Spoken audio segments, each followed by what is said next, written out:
Bună ziua, dragii mei! Eu sunt Claudia și bine ați venit în bucătăria mea.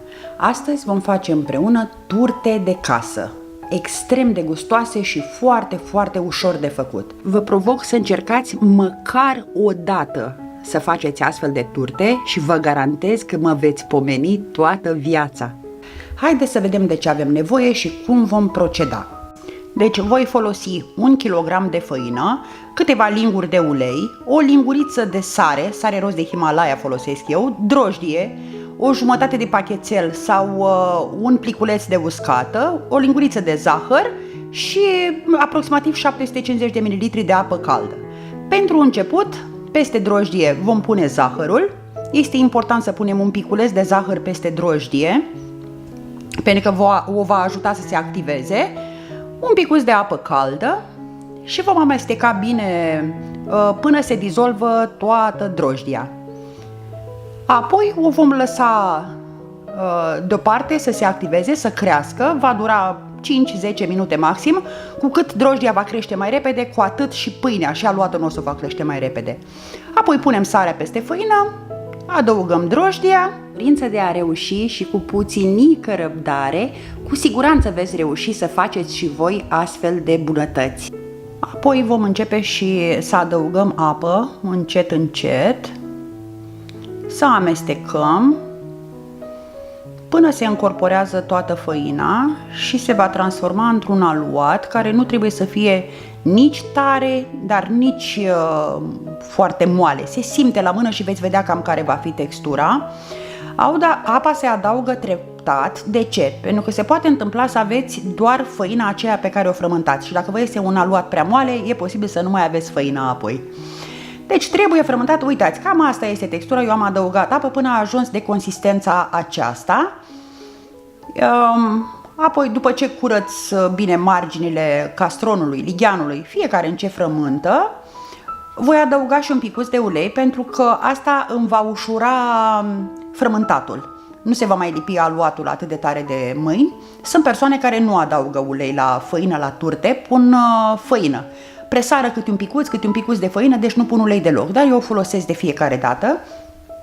Încă n-am probleme de sănătate să nu am voie ulei chiar deloc. Se poate folosi și ulei de măsline și alte tipuri de ulei, de ce nu? Apoi pun aluatul pe blat și îl mai frământ și aici, uitați, deja el are o altă textură pentru că am frământat cu uleiul. Nu frământ, vă spun, mai mult de 5 minute. Deci nu am putere, nu am răbdare, nu frământ mai mult de 5 minute pe blat, dar folosesc trucul acela de a lovi aluatul de masă și număr de fiecare dată până la aproximativ 50, 40, 50. Acum depinde și de cantitate. Una e să frămânți jumătate de kilogram, alta e 1 kg jumate, 2. Și îl lovesc bine de masă și veți vedea, dacă faceți acest procedeu, la sfârșit aluatul are cu tot o altă textură decât înainte de a-l lovi de masă.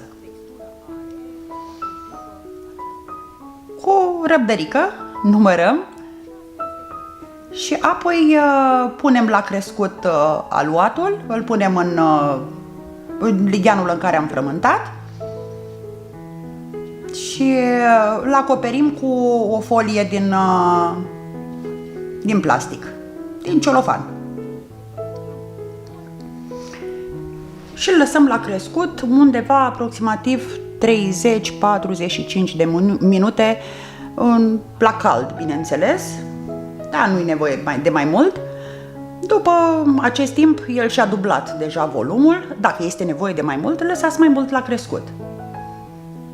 O să pun, se presară făină, fiind turte, eu nu le fac cu ulei în tigaie, deci nu pun ulei în tigaie, nu pun ulei pe masă.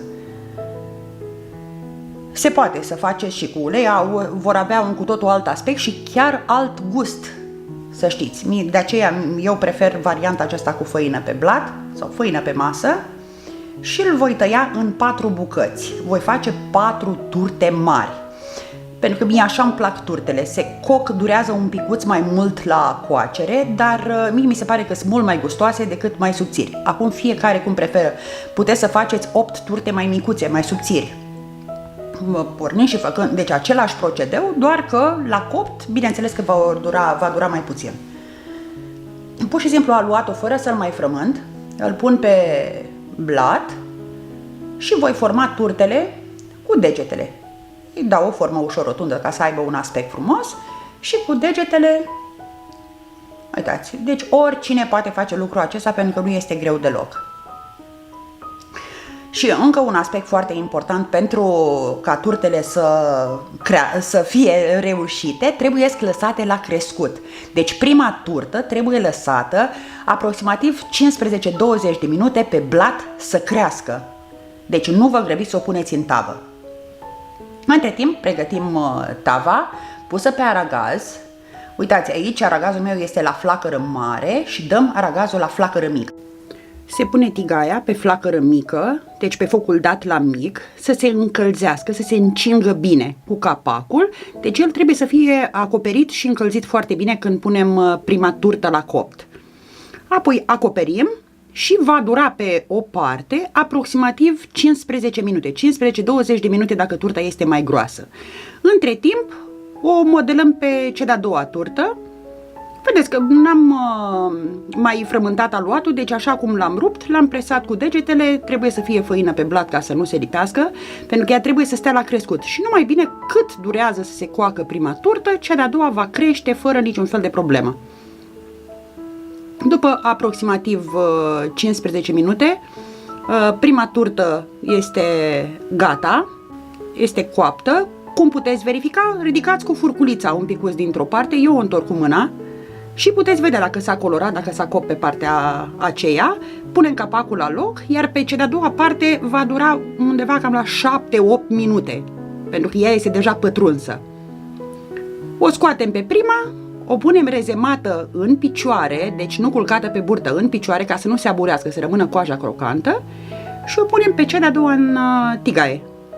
Bineînțeles, o acoperim cu capac și va dura tot în jur de 15 minute să se coacă, o pregătim pe cea de-a treia între timp.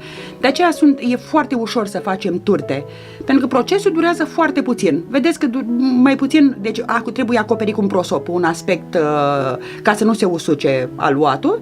Deci exact cum e luată bucata, presată cu degetele și apoi lăsată la crescut, la fel ca și celelalte. Și astfel sunt gata turtele. Ele sunt extrem de gustoase și foarte, foarte ușor de făcute, exact cum v-am spus, deci nu necesită coacere în cuptor. Încercați măcar o dată rețeta mea. Eu sper că v-a plăcut și că veți face și voi vedea poze și cu astfel de turte, așa mari, grase ca ale mele. Dacă sunteți curioși de canalul meu Croquette Your Life, intrați acolo și vedeți, poate vă place și începeți să croșetați. De altfel, să ne vedem sănătoși și voioși pe data viitoare cu o nouă rețetă, cu o nouă idee. Vă pup!